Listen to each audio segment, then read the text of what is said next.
You're welcome back, and now let's go to the International Women's Day celebration. According to Faith Foundation, most businesses in Nigeria are youth-led, and an increasing number of businesses are being led by female. From their survey, it shows that 67% of entrepreneurs fall in the age of between 18 and 35, while 43% of business owners are women.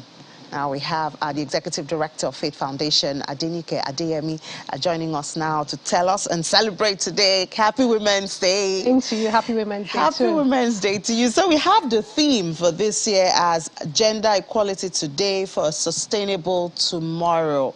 But I think we captured that in the Breaking the Bias. Yes, we have. Very well. Okay. Yes, because if you think about breaking the bias, it's removing all the barriers that don't make everybody in the society attain to their highest potential.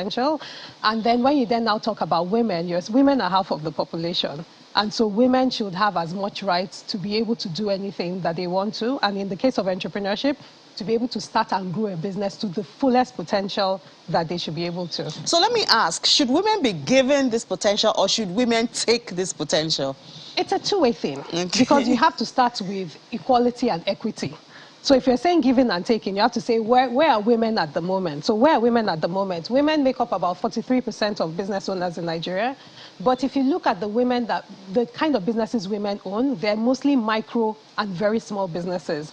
Very few women, less than a third of women actually own very growth stage businesses. So part of equity and equality is also making sure that we make more women, not just come into the entrepreneurship space, but provide the capital, the policy, the support, the enablement to be able to grow and build. Who should do this? It's all stakeholders in the space. So first off, from the government perspective, providing the enablement and the enabling environment at the federal and at the state level. From the private sector space and even from public sector is also the capital, because part of the constraints that a lot of women face is having capital and growth stage capital. When you're required for things like collateral requirements, a lot of women don't have landed assets. So being able to provide flexibility in a way to allow women the opportunity to access and seek growth stage funding for that. And then the technical support, I think even involvement of women, even in the regulatory space around policy-making decisions that have to do with the business environment is also important and critical. I guess that takes us back to, the bills that were thrown out by the lawmakers, because that is one way to get women into the policy-making space. It is, because if you're designing programs and funding around women, if you don't understand the particular challenges that a women-led business face, you will not design policies and programs that are critical to that. So having a very strong representation of women at the federal and at the state level, making this, reviewing and making policies around doing the business and across different sectors is very important to also enabling women in the entrepreneurship What space. is the nation losing by not having women in this leadership and key areas? You're losing the potential of 50% of your population. That really is it. You're losing, so whatever GDP we have now, whatever productivity level we have, It's just 50% of what we would have had. Yes, yes. And then you're losing the dynamism, the energy. I think men and women both bring a lot of things to the table. But women in particular are able to do a lot of things well. Look at the pandemic, for example. Women were either still working and or running businesses while also running homes at the same time. And it's quite a lot of challenge. Multitasking. It's multitasking around that. So bringing women to the table equally as men really would help to also improve our productivity, our capacity as a nation. The same thing we also talk about young people, to say that we have a nation that is largely youth-led or has a larger youth population. If we don't have young people in positions of leadership, we have the same thing too. And it's the same thing for me when we're also having conversations about women too. Okay, so even you just mentioned the pandemic, and reports have shown that women are part of the, left behind. The pandemic, of course, it did harm to a lot of people, to everybody, but the women seem to be the highest victim. Now, it would be interesting to know what are the specifics that should be considered in the SME space, in the business space, that will make women more productive. Women have some naturally required specifics which the men may not require. What are some of those things that should be put in place to allow the woman function optimally in the business space? Thank you for that. That's a great question. If we set the context for what happened in COVID, particularly in the initial part in Nigeria, where we had the lockdown measures. So quite a lot of women who were in the hospitality, in the agribusiness space, who were in the essential services space and could have the opportunity to be able to move back, they were significantly impacted. In the survey that we did in the State of Entrepreneurship report for 2021, one of the things that we saw was that about 70% of women had significant impact during the pandemic because they were much more impacted by the restrictions. So the women were caregivers in a lot of cases, either caregivers to their parents or caregivers to their children. Or their families. And so they were having to juggle running the business from the home and also the restrictions around movement, even practical things around when people had to get permits to move goods and services across states. Women had much more impact on that because people would less likely stop a man moving goods on the road and ask for a permit than they would a woman and say, okay, you need to go back home. So even a lot of cultural barriers and challenges were also impacting women. But what are the opportunities the pandemic created? It created the opportunities around technology, and women are much more amenable and they adopt digital technology faster. So being able to give women the opportunity to empower themselves, being able to digitize their businesses, their operations, take advantage of digital marketing opportunities and platforms to be able to promote their businesses is very important. So it's not a one-size-fits-all. It's being able to look and say, what is the stage of a woman-led business? So the way you approach a women-led micro business is very different from a small or a medium business. And also even looking at sectors. So the way you approach and support a woman in the education space is probably going to be different from the creative space. So we can't have a one program. You have to dimension it and say, what is the challenge? How do we get women's voices at the table to get their feedback on the challenges they have, where they want support, investing in that support, learning, and then giving feedback on what has worked or what can be improved. Yeah, so what you just said now just reminds me of one of the things in your report about innovation. Yeah. How receptive are women to new ways of doing things, especially when it has to do with technology? Because sometimes it feels like it's the youth or it's the boys, not even the men, but the boys who embrace, when you talk about technology and creative, innovative ways of doing things. How receptive are women in that area? So we found out that women were actually more amenable and very receptible to digital technology than men. I'll give you a perfect example that we all know. If you look at WhatsApp, who uses WhatsApp more? Your uncles or your aunties? It's your mommies and your aunties. So that's an example because it's in the tool, it's in their hands, whether they're home, whether they're at work, there's that use, and what technology does is that it democratizes access. So the important thing is being able to help, train, and provide support for women to be able to use them effectively to grow their business. So not just the always obvious thing is using things like Facebook, Instagram, TikTok and all of that, but even helping them to see their tools, their resources, a lot of them even for free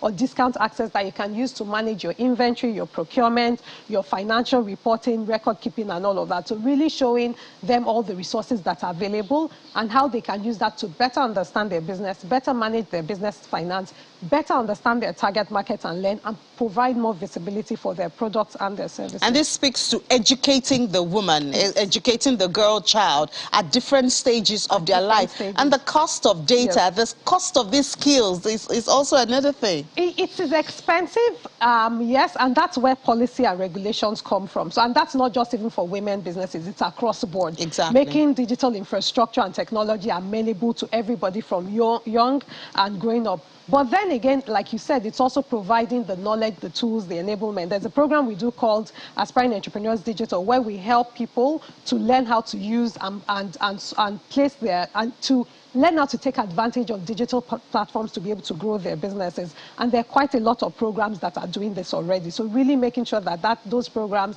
are as free and as accessible as they can be. And talking about programs, I know that Faith Foundation, you have the Ginger program, you have the Agripreneur. How are those programs going? So we have programs that cut across the different stages of entrepreneurship. So for those who are in the idea stage, those who are in the growth stage, and those who are in the scaling up stage. And what we've also done recently is also now realize that people need knowledge from particular sectoral perspectives. So for instance, the opportunities within the agribusiness space, investing in time and knowledge to help people to grow their business there. One of those is even understanding the opportunities for young people in the ginger space across the country. So we're also doing that. There are programs that we then do for people who are much matured, like our Emerging Entrepreneurs program, for people who are at the growth stage, particularly for women who are at the growth stage and saying, okay, how do we help to support you to take your businesses to scale? And over 22 years, we continue to learn and develop our programs in a way that it's impactful for people at different entrepreneurial stages. And I would like to do, what do you think, or what from your research, is the driving force for a woman? Is it the passion for survival, or the desire to develop the innate talent? Because a lot of women, when you see them in business, it's like their motivation is, oh, I want to take care of my children, ensure that my children feed well and go to school. You know, that's what drives them into SMEs mostly. So I'd like to know, is it that desire that I have this gift and this passion, I want to develop it, I want to groom it, or is it, you know, the desire to take So I will answer that question in two parts. From our State of Entrepreneurship report in 2021, first of all, what we looked were dimensions. So anybody, including women that wants to start a business, would want the business to perform. So business performance, ability to understand the skills to be able to grow the business well, using digital technology, even the business environment. I'm going to start a business. Is a business environment amenable, and will it give me the opportunity to grow it well? And number 5, the opportunities. So anybody will go into a business if they see that there are viable and feasible opportunities there. That's one. But particularly for women, what we're also seeing is that women are also providing not just that business part, but the social impact part.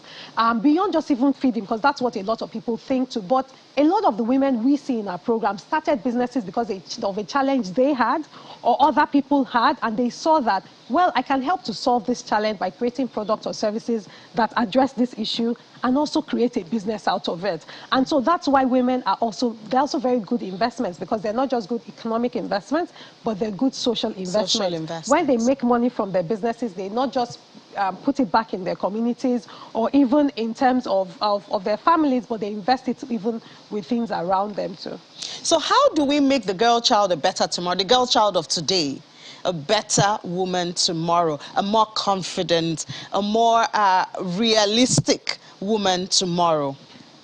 So going to education, which is something else that I'm very passionate about, it's providing them with the opportunities that empower them for where we are right now and the future of the world. So that whether that child is in Nigeria or the child travels, the child is a global citizen and a child. So basic literacy, STEAM, so science, technology, education, math, arts, really exposing them to whatever opportunities, because the truth is that the world is not linear. I studied linguistics. I'm doing so many other things now. So many people study things that are different, and that's the dynamic of the world, that whatever the girl child seeks to do, or the woman or the lady seeks to do, they can do it, because there are opportunities to learn, to grow. There are no limitations. There are no glass barriers. There are no glass ceilings. There are no glass doors. And they can take those opportunities as well as they can. That's in education. What about at home?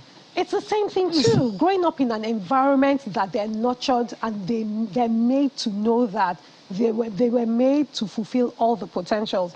I grew up in a household where my dad really invested in me as a person. It wasn't, oh, you're a daughter, you're different from my son. No, it was that you can do anything you decide you want to be. And that's when you're right. It does start from the home, and it starts from the community to also reinforcing those values, that whatever the opportunities you seek, we'll expose you to as much education as we can. And so that's why education system is important.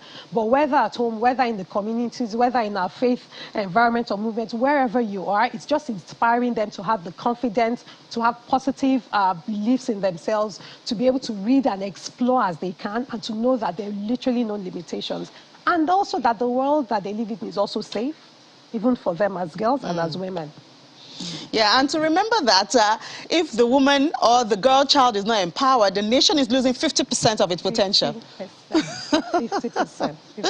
All right, thank you so much, Adenika Adeyemi, Executive Director of Faith Foundation. Happy Women's Day once again. Thank you. And I hope you have a memorable celebration today. I will. Thank you very much. Thank you. All right, so we'll take a break now. After the break, we'll talk to another woman, even though we'll be talking on the commodity space. But, you know, we are everywhere, so let's do that after the break. This is Business Morning on Channels Television.